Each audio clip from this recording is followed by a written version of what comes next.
Hi hi hi welcome to our channel. నేను మీ సిరి.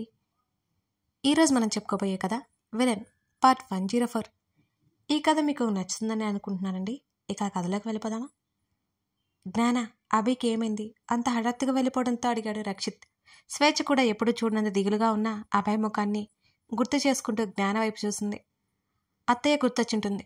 Disturb అయినట్టున్నాడు. నేను చూసుకుంటాను. జ్ఞాన చెప్పాక గాని వాళ్ళు కుదుటపడలేకపోయారు. అభయ్ సరిగ్గా భోజనం చేయలేదని పాలు కాయించి స్వయంగా తనే తీసుకెళ్లిపోయింది జ్ఞాన. జ్ఞాన వెళ్ళేసరికి అభయ్ ఎవరితోనో ఫోన్ మాట్లాడుతూ కనిపించాడు. మరోసారి ట్రై చేయండి. అటువైపు నుంచి ఏం చెప్పారో నిరుత్సాహంగా కాల్ కట్ చేశాడు. అభి తలుపు లాక్ చేసి అతని వైపుకొచ్చింది జ్ఞాన. వెనక్కి తిరిగి చూశాడు అభయ్. What happen? అతని ముఖంలో ఏదో వెతుకుతూ అడిగింది జ్ఞాన. అమ్మ ఎలా ఉందో చూడాలనిపిస్తుంది. కనీసం వీడియో కాల్లో కూడా చూడడం కుదరదట. నేను ఒకసారి వెళ్ళిరానా అక్కడికి అని అడిగాడు అభయ్. అతని చేతిని పట్టుకుని సోఫాలో కూర్చోమన్నట్టుగా చూసింది జ్ఞాన. నీరసంగా సోఫాలో కూలబడ్డాడు అభయ్. అతడి పక్కనే కూర్చొని అతని చేతికి పాల గ్లాస్ అందించింది తాగవన్నట్టుగా జ్ఞాన. వద్దన్నట్టు టీపాయ్ మీద పెట్టబోతుంటే మరోసారి అతని చేతిని పట్టుకుని ఆమె వారించింది. నాకు తాగాలని లేదు. సరిగ్గా తినలేదు నువ్వు. తాగు. బలవంతంగా అతని నోటి దగ్గర పెట్టింది జ్ఞాన. సగం తాగి పక్కన పెట్టేశాడు అభయ్. అభి, నీ కంగారేంటో నాకు తెలుస్తుంది, కానీ ఇప్పుడు వెళ్ళడం కరెక్ట్ కాదు. నువ్వు ఈ సిటీ వదిలి బయటకు వెళ్ళావంటే నీ ప్రతి కదలిక కనిపెట్టడం శత్రువుకి ఈజీ అవుతుంది అని అంది జ్ఞాన అర్థం చేసుకోమన్నట్టుగా. రెండు అరచేతులను నుదురికి ఆనించుకుని తల కిందకి దించుకున్నాడు అభయ్. అతనికి దగ్గరగా జరిగి కూర్చుని అతని హృదయానికి హత్తుకుంది జ్ఞాన. అన్నయ్య చెప్పాడు, అత్తయ్య ట్రీట్మెంట్కి రెస్పాండ్ అవుతుందట. నువ్వు వరి అవ్వద్దు, సరేనా? అతని జుట్టులా వేలు పెట్టి నిమురుతూ అంది జ్ఞాన. ఆమె సమక్షంలో కాస్త కుదుటపడ్డాడు. ఏదో గుర్తుకొచ్చినట్లుగా గబుక్కున దూరం జరిగాడు అభయ్. ఏమైంది అన్నట్టు ఆశ్చర్యంగా చూసింది అతని వైపు జ్ఞాన. ముఖం తిప్పుకున్నాడు అభయ్. ఓహ్, ఇది కోపమా? చెప్తా నీ సంగతి. నవ్వుకుంది జ్ఞాన. అభి, ఇక్కడేదో ఉంది చూడు అంటూ అతని గడ్డం తడిమింది. ఆమె వైపు చూసి గడ్డం తుడుచుకున్నాడు అభయ్. ఇక్కడ మెల్లిగా చేతిని వేలతో అతని ముఖాన్ని స్పృశించింది ఆమె. పువ్వుల రెక్కలంత సున్నితంగా అతని ముఖాన్ని తాకిన ఫీలింగ్ కలిగింది అభయ్కి. క్షణకాలంలో ఏదో మత్తు ఆవహించినట్లు అనిపించింది. అతన్ని ఓరకంట గమనిస్తుంది జ్ఞాన. గబుక్కున ఆమె మెడవంపులో చేయేసి ముఖాన్ని ముందుకు తెచ్చుకున్నాడు అభయ్. అబ్బా అని అంది మెడ దగ్గర కలుక్కుమనగానే జ్ఞాన. ఏమైంది అని అన్నాడు కంగారుగా ఆమె మెడను వదిలేస్తూ. మెడవంపులో చెయ్యి పెట్టుకుని అటు ఇటు తలాడించి పెయిన్ ఏమీ లేకపోవడంతో చెయ్యి తోసేబోతూ తననే ఆదుర్దాగా చూస్తున్న అభయ్ని గమనించి, అబ్బా చూసుకోవ కాస్తనా, మెడంతా నొప్పొస్తుంది. నీ బాడీ మీద నీకు ఎలాగూ హోప్ లేదు. నా బాడీ మీద, నా ప్రాణం మీద నాకు చాలా ప్రీతి ఉంది. కోపం నటిస్తూ అంది జ్ఞాన. ఇంకా ఆ విషయం మర్చిపోలేదు తమరు. ముఖం చిన్నబుచ్చుకున్నాడు అభయ్. మర్చిపోయే అంత కంగారు పెట్టావా నువ్వు? మెడ దగ్గర ఒత్తుకుంటూ అంది జ్ఞాన. సారీ చూసుకోలేదు అని అతను కంగారుగా అన్నాడు. అబ్బా, మెడ విరిగినట్టుంది. సోఫా నుండి లేచి మిర్రర్ దగ్గరికి నడిచింది జ్ఞాన. మిర్రర్లో చూస్తూ మెడ నొక్కుంది. బెడ్ మీద బోర్లా పడిపోయింది మూలుగుతూనే ఆమె. అయ్యో అనిపించింది అభయ్కి. మెల్లిగా బెడ్ మీదకి చేరి, బాగా నొప్పిగా ఉందా? ఆమె మెడ వెనక మెల్లిగా నొక్కుతూ అన్నాడు అభయ్. అంది. పెయిన్ రిలీఫ్ స్ప్రే చూస్తాను అని అనగానే, అక్కర్లేదు, మెడంతా మంట పుడుతుంది అంటూ మెల్లిగా వెళ్ళేలా తిరిగింది జ్ఞాన. ఆమె మెడవంపులో మెల్లిగా నొక్కుతుంటే ఆమె అప్రయత్నంగా కళ్ళు మూసుకుంది. బాగా నొప్పి ఉంటే చెప్పండి అని అన్నాడు అభయ్. రెండు చేతులు చాచి రమ్మన్నట్టుగా కళ్ళార్పింది జ్ఞాన. పెయిన్ అని అడిగాడు. అలా జ్ఞానని చూడ్డంతో ఆమె కౌగిలిలో చేరిపోయాడు అభి. ఆమెని బాగా మిస్ అయినట్టు అతడి పట్టులోనే తెలుస్తుంది.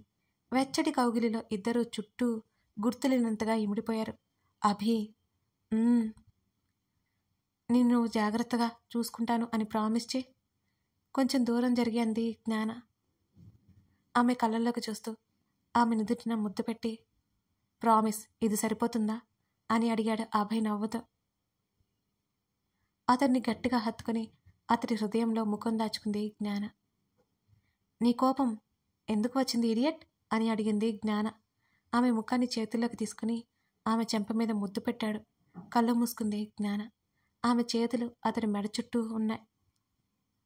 వెంటనే దూరం జరిగి, నిన్న ఈ ఫీల్ లేదు ఇక్కడ. ఆమె హృదయం మీద వేలు పెట్టి చూపించాడు. ఎప్పుడు ఫీల్ రావాలి అని రూల్ ఏమైనా ఉందా ఏంటి అని అడిగింది జ్ఞాన. లేదు, కానీ ఆ విషయం నాకు చెప్పాలి. నేనేదో అని ఇక చెప్పలేగదు అభయ్. అదేం లేదు, నేను ఏదో థింక్ చేస్తున్నా అని అంది జ్ఞాన. చేసింది చాలే బోర్డ్ థింకింగ్, ఇక ఆపండి అని అన్నాడు అభయ్ చిరుకోపంగా. అభి, సారీ, నేను యాక్సెప్ట్ చేయను పొగరుగా అన్నాడు. మరేం చేయాలి యాక్సెప్ట్ చేయాలంటే అని జ్ఞాన అడిగింది. 1000 హగ్గులు 1,00,000 ముద్దులు. అతని బుగ్గ గట్టిగా లాగి, ఇంకో 4 సంవత్సరాల టైం ఇవన్నీ ఇచ్చేస్తా అని అంది కోపం నటిస్తూ జ్ఞాన. లేదు, ఈ నైట్కే ఇచ్చేయాలి. తొలిగా అతడే ముద్దిస్తూ ఆమెను చుట్టేశాడు అభయ్. మళ్ళీ తీసుకొచ్చి ఇక్కడికి పడేస్తారా భయంగా అన్నాడు అభయ్. కాసేపు సైలెంట్గా ఉండు, జ్ఞాన కసిరింది అతన్ని. అభి, చిన్నపిల్లలు చేసి జ్ఞానను డిస్టర్బ్ చేయకు అని అన్నాడు రక్షిత్. నీకేం స్వామి, నువ్వు ఎన్నైనా చెప్తావు, అనుభవించే వాళ్ళకి తెలుస్తుంది అని ముఖం నల్లగా పెట్టుకున్నాడు అభయ్. అభి, ఈసారి నీకు షాక్ కొట్టకుండా చూసే బాధ్యత నాది, సరేనా? అతడి కళ్ళలోకి చూసింది జ్ఞాన. నమ్మొచ్చా అని అడిగాడు. ఇదే లాస్ట్ అండ్ ఫైనల్. నీకు నమ్మకం కలగకపోతే ఇంకెప్పుడు నేను ఇక్కడికి తీసుకురాను, నేను ఇబ్బంది పడను, సరేనా అని అంది జ్ఞాన. కట్టుకున్న పాపానికి తప్పుతుందా అని కళ్ళు మూసుకొని వెనక్కి వాలాడు అభయ్. జ్ఞాన నిట్టూర్చింది. అభయ్ ఒక చెక్క బల్ల మీద పడుకుని ఉన్నాడు. అతని శరీరానికి బోలెడన్ని లోహపు వైర్లు అంటించింది జ్ఞాన. అతడికి కాస్త ఎత్తులో లోహపు ప్లేట్లు ఉన్నాయి. జ్ఞాన, ఏం చేయబోతున్నావు అని అడిగాడు రక్షిత్. తన చెల్లిని, ఆ చెల్లి అసాధారణ తెలివితేటలు చూస్తుంటే అతనికి మతిపోతోంది. అభి బాడీలో బోల్డంతా విద్యుత్ శక్తి ఉందన్నయ్య. అది బయటకు తీయడానికి ప్రయత్నం చేస్తున్నాను. దాన్ని స్టోర్ చేయలేం, కానీ ఎప్పుడైనా అభి ఆపద సమయంలో అది యూజ్ అవుతుంది. విద్యుత్ శక్తి శత్రువుల నుంచి తనని రక్షిస్తుంది, కానీ ఆ శక్తిని జాగృతం చేయవచ్చా లేదా అని చూస్తున్నాను. ఒకవైపు తన పని చేసుకుంటూనే అతనికి వివరించింది జ్ఞాన. రక్షిత్ ఫోన్ మోగింది. జ్ఞాన వైపు చూసి సైగ చేసి అతను బయటికి వెళ్ళాడు. అభయ్ గుండె ఫాస్ట్గా కొట్టుకుంటోంది, జ్ఞాన ఏ ప్రయోగం చేస్తుందో అనే భయంతో. అభి, ప్లీజ్ రిలాక్స్, నన్ను నమ్ము, నీకేం కాదు. చాలా టెన్షన్గా ఉండకూడదు, చాలా ఫ్రీగా ఉండాలి. అతడి ముఖానికి దగ్గరగా వెళ్ళి అతడి ఛాతీ మీద మెల్లిగా రాస్తూ చెప్పింది జ్ఞాన. అభయ్ కళ్ళు మూసుకుని తల ఊపాడు. అతడి పల్స్, బీపీ లెవెల్స్ అన్నీ మానిటర్లో స్పష్టంగా కనబడుతున్నాయి. అన్నీ సరిగ్గానే ఉన్నాయి. జ్ఞాన గట్టిగా ఊపిరి తీసుకుంది. ఆ వైర్లకి కనెక్షన్ ఇచ్చింది. గబుక్కున దూరం జరిగింది జ్ఞాన. అభయ్ శరీరం నుంచి ఆకాశంలో మెరుపు లాంటి ఒక ప్రకాశవంతమైన వెలుగు ఆ లోహపు ప్లేట్ల మీద పడి ఆ గది అంతా భరించలేని వెలుగుతో నిండిపోయింది. జ్ఞాన చూడలేక కళ్ళకి చేతులు అడ్డు పెట్టుకుంది. అభి, లేచి కూర్చో అని అంది జ్ఞాన. ఆమె చెప్పినట్టే చేశాడతను. అయినా ఆ శక్తి పరంపర కొనసాగుతూనే ఉంది. అతని శరీరం నుంచి వచ్చే ఆ ప్రకాశాన్ని, వేడిని తట్టుకోలేక జ్ఞాన చాలా వెనక్కి వెళ్ళి గోడ పక్కకి చేరిపోయింది.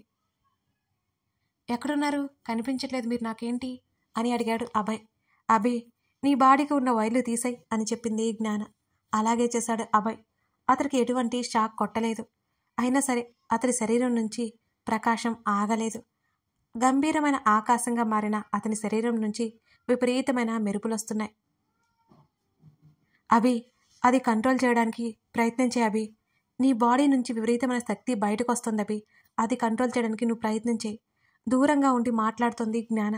గట్టిగా అరుస్తోంది. ఆమె ఆ వేడిని, ఆ వెలుగుని భరించలేకపోతోంది. నా వల్ల కావడం లేదు, ఎలా చేయాలో తెలియట్లేదు. శక్తి క్షీణిస్తున్నట్టుగా అనిపిస్తుంటే. ప్రయత్నించు అభి, ప్రయత్నించు. జ్ఞానం ముందుకు రావాలని అడుగు వేయగానే ఆ విపరీతమైన విద్యుత్ శక్తిని ఆమె తట్టుకోలేకపోతుంది. మళ్ళీ వెనక్కి వెళ్ళిపోయింది జ్ఞాన. దాదాపు అరగంట పాటు పోరాడిన అభయ్ విఫలమై శక్తిని కోల్పోయి కింద పడిపోయాడు. ఆ గది అంతా ఒకసారి ప్రకాశాన్ని కోల్పోయింది. ఆ గదిలో మునుపు ఉన్న లైట్లు పగిలిపోయి చీకటమయమైంది. కళ్ళ మీద వెలుగు లేకపోవడంతో గబుక్కున ముందుకు వచ్చింది జ్ఞాన. సూర్యరశ్మి తాలూకా వెలుగు మాత్రమే ఆ గదిలో పరుచుకుని ఉంది. అభయ్ కోసం కళ్ళతోనే చుట్టూ వెతికింది జ్ఞాన. అతడు కనపడకపోయేసరికి ఆమె గుండె ఒక్కసారిగా జల్లుమంది. అభి! జ్ఞాన గొంతు భయంతో కంపించిపోతుంది. అతడి పేరును పదే పదే పిలుస్తూ కిందకి చూసిన ఆమెకి అతడు కింద పడిపోయి కనిపించాడు. ఒక్క ఉదురున అతని దగ్గరికి వెళ్ళి జ్ఞాన పరిగెత్తి మోకాల మీద కూర్చుని అతన్ని ఒడిలోకి తీసుకుంది. అభి! అభి! ఎంతో ఆదుర్దాగా అతని చెంప మీద తడుతోంది జ్ఞాన. అభి కళ్ళు తెరువు. ఏమైంది నీకు? అసలు అతని శరీరానికి పట్టిన చెమటని గమనించి అతని నుదుటి మీద చెయ్యేసి చూసింది జ్ఞాన. అతని శరీరం అంతా బాగా చల్లబడిపోయినట్టుంది. ఫోన్ చేశావు? ఎవరు వచ్చింది? నాకోసం తనకి ఎదురొస్తున్న స్వేచ్ఛను చూస్తూ అన్నాడు రక్షిత్. నీతో ఏదో పర్సనల్గా మాట్లాడాలి అంట రక్షిత్. ఒక ఆయన వచ్చారు. చాలా చాలా రహస్యమట. అందుకే అదిగో ఆ రూమ్లో కూర్చోబెట్టానురా. ఒకసారి ఆమె ముందుకు అడుగు వేయడంతో ఆమె వెనకే నడిచాడు రక్షిత్. రక్షిత్ వెళ్ళగానే అతను గబుక్కున లేచాడు. 60 ఏళ్ల పైబడినట్టు ఉన్నాడు.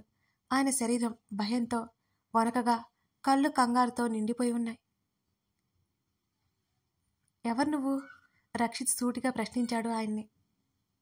శరత్చంద్ర గారి మనవరాలు, మనవడు, వాళ్ళతో పనిపడి ఉండొచ్చాను. ఒకసారి వాళ్ళని పిలుస్తారా? నేను శరత్చంద్ర గారి మనవడిని అని అన్నాడు రక్షిత్ ముందుకొస్తూ. ఆయన ఏదో 2 క్షణాల పాటు ఆలోచించాడు.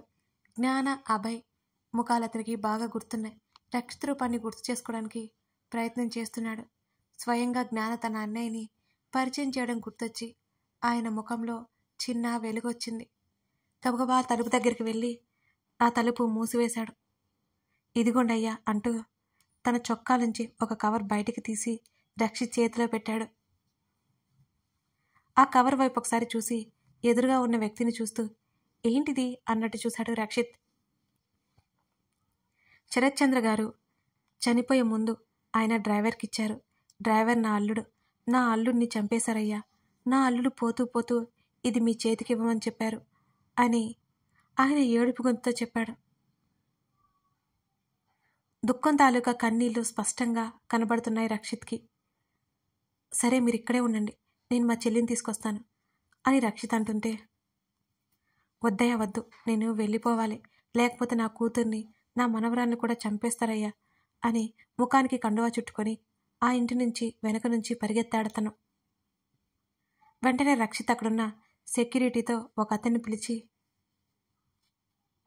ఎవరికి అనుమానం రాకుండా ఆయన్ని ఫాలో అయ్యి ఏ ప్రమాదం లేకుండా చూసుకో అని చెప్పాడు.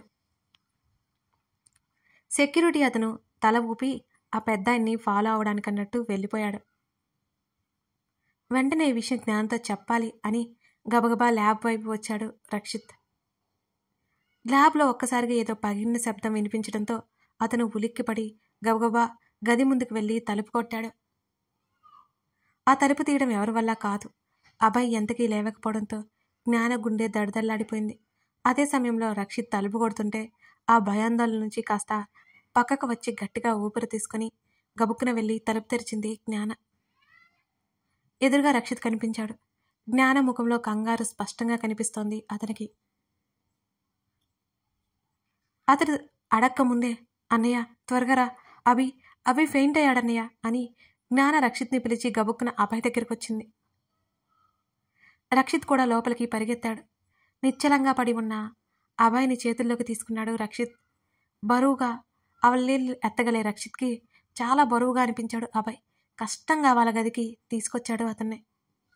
వెంటనే డాక్టర్ వెంకటపతికి కాల్ చేశారు. ఆయన మరో అరగంటలో అక్కడ ఉంటాను అన్నాడు. ఉన్నాడు కూడా.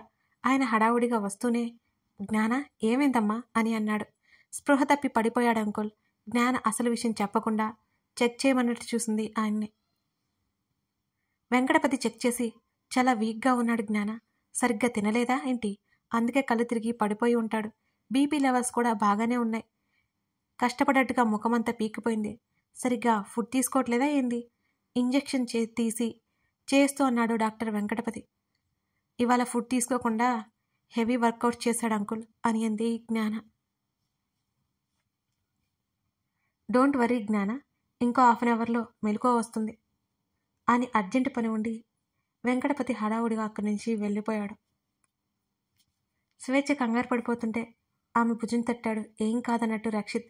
జ్ఞాన ఊపిరి తీసుకుంటూ అభయ్ పక్కన కూలబడింది. జ్ఞాన, అసలేమైంది? నిక్షేపంగా ఉండే అభి కళ్ళు తిరిగి పడిపోవడం ఏంటి అని ఆదుర్దా నిండిన స్వరంతో తన సందేహాన్ని బయటపెట్టాడు రక్షిత్. కథ కొనసాగుతుంది. రోజు చెప్తుందేంటి అనుకుంటున్నారా? తెలియని వారి కోసమండి. గివ్ అవే ఒకసారి ఆ ఎపిసోడ్ చూసి పాల్గొనండి, మర్చిపోకండి. విలన్ 100 పార్ట్లో గివ్ అవే గురించి డీటెయిల్స్ ఉంటాయి. మిస్ చేయకుండా చూసి మీరందరూ అందులో పార్టిసిపేట్ చేయాలని నేను ఆశిస్తున్నాను. Thank you.